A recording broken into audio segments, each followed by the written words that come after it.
আজকে যে বইটা নিয়েছি সেই বইটার নাম হচ্ছে কৃষ্ণ ভাবনার মাধুর্য এবং এই বইটা জয়পতাকা স্বামী মহারাজের লেখা। তিনি নিজে হয়তো লেখেননি, কিন্তু তার যে বক্তৃতাগুলি আছে সেগুলো সংকলন করে তার শিষ্যরাই এগুলো তৈরি করেছেন। কারণ মহারাজ ভক্তি কৃষ্ণ ভাবনা প্রচারের জন্য অত্যন্ত ব্যস্ত থাকেন। তো সেক্ষেত্রে সবসময় তার নিজের লেখার সময় হয়তো হয়ে ওঠে না। তাই তার ভক্তরাই তার যে কি বলবো প্রবচনগুলো আছে সেগুলোকেই সংগ্রহ করে লিখেছেন। যেখানে অনেক বিষয়ে আলোচনা করেছেন।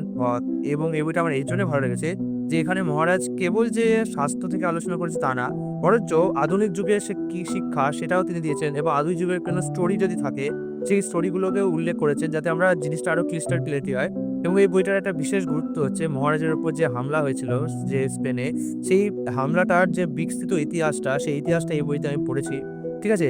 যে এখানে এই লাস্টের দিকে আমি পড়লাম, সেখানে আমি দেখতে পারলাম যে মহারাজের কত সমস্যা হয়েছিল হাসপাতালে থাকতে। হাসপাতালের নার্স তারা কত অসহিষ্ণু প্রকাশ করেছিল। এমনকি চক্রান্তও করা হয়েছিল যে মহারাজকে মাংস খাইয়ে দেওয়া হবে এবং মহারাজের যে খাদ্য তার মধ্যে মুরগির হাড়ও পাওয়া গিয়েছিল এবং মহারাজ রসুনও পাওয়া গিয়েছিল। মহারাজ বলেছিল স্ট্রিক্টলি যে আমার খাদ্যে এসব দেয়া যাবে না। কিন্তু তাও তারা চক্রান্ত করে এসব খাবারে মিশিয়ে দিয়েছিল এবং মহারাজ ঠিক ধরতে পেরেছিল। কারণ মহারাজ বলেছিল এতদিন না খাওয়ার ফলে এই বাজে জিনিসগুলো আমার শরীরে গেলে আমার অস্বস্তি হয়। এটা আমরা দেখতে পেলাম।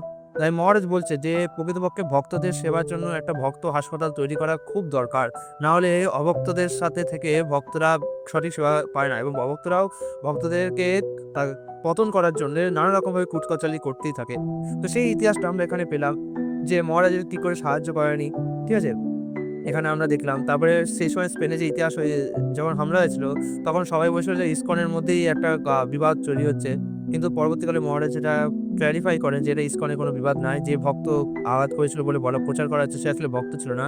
সে জাস্ট কিছুদিনের জন্য যোগদান করেছিল, কিন্তু সে কোনো ভক্ত নয়। তো সেই ইতিহাসটা বিস্তারিতভাবে এই বইটার শেষের দিকে আলোচনা করা হয়েছে, যেটা কিনা আমার কাছে খুব ভালো। এমনকি মিলওয়াকি থেকে মায়াপুর মহারাজের যে আত্মজীবনীমূলক বই গ্রন্থটি আছে, সেখানেও কিন্তু এত বিস্তৃত আলোচনা করা হয়নি। তাই জন্য আমি বলব এই বইটা কিন্তু দরকার অবশ্যই, যদি আপনারা সেই পর্যায়টি জানতে চান। কিন্তু সমস্যা হচ্ছে কি, এই বইটা আমার মনে হয় না এখন আর পাওয়া যাবে।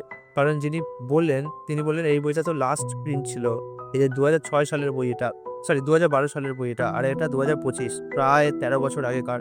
এবং তিনি বললেন যে এই বইটা পাওয়া যায় এখনো। এই বইটা তো কবে থেকে আউট অফ প্রিন্ট হয়ে রয়েছে। আমি জানি না এরপরে এটা আউট অফ প্রিন্ট থেকে বেরিয়ে প্রিন্ট হবে কিনা। কিন্তু আপাতত যদি ইসকন মায়াপুরে যান তাহলে এই বইটার খোঁজ করতে পারেন। আর যদি পান, পেলে অবশ্যই নিয়ে নেবেন। খুব বেশি দাম নেয়। মনে হয় ৳৮০ মতো দাম হবে। আর এখানে দেখুন, আমি হাইলাইটই করে রাখি। কারণ আমার বই পড়তে হাইলাইট করতে ভালো লাগে বিভিন্ন ইম্পোর্টেন্ট বিষয়। এখানে তিনি যেমন ব্যবহার করেছেন যে স্বাস্থ্যসম্মত ব্যাপার, স্বাস্থ্য কি বলছে?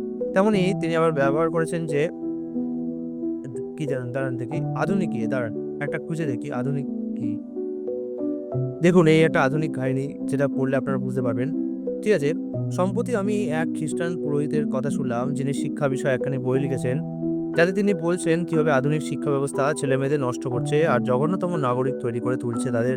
আর কিভাবে আগেকার দিনে যখন কঠোর নিয়মানুবর্তিতা ছিল তখন ফল হতো ভালোই। আর তিনি একটা বাস্তব দৃষ্টান্ত দিয়েছিলেন। কি বাস্তব দৃষ্টান্ত? সেখানে পড়ি। কোনো এক বাড়ির মা-বাবা মনে করেছিলেন ছেলেমেয়েরা যা চায় সবকিছু দেওয়াটাই তো ভালো। একদিন এক জন্মদিনের উৎসবে তাদের ছোট্ট মেয়েটি যা চেয়েছিল সবই তারা দিলেন। খুকিটি তবুও বলতে লাগলো, কেক চাই, এটা চাই, ওটা চাই। আর মা-বাবা ভাবলেন, ঠিক আছে, ও যা কিছু চাইছে সব দেওয়াই আমাদের উচিত। আমাদের আদরের মেয়ে। তাই ভেবে শিশুটি যা চাইছিল তাকে সবই দিলেন।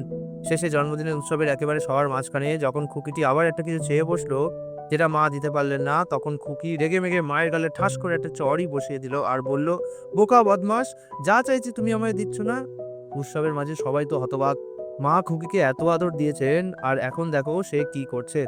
তো এইভাবে মহারাজ আমাদের আধুনিক যে বিভিন্ন রকম শিক্ষা ব্যবস্থা, তার যে ত্রুটি কি সেগুলো তুলে ধরেছেন।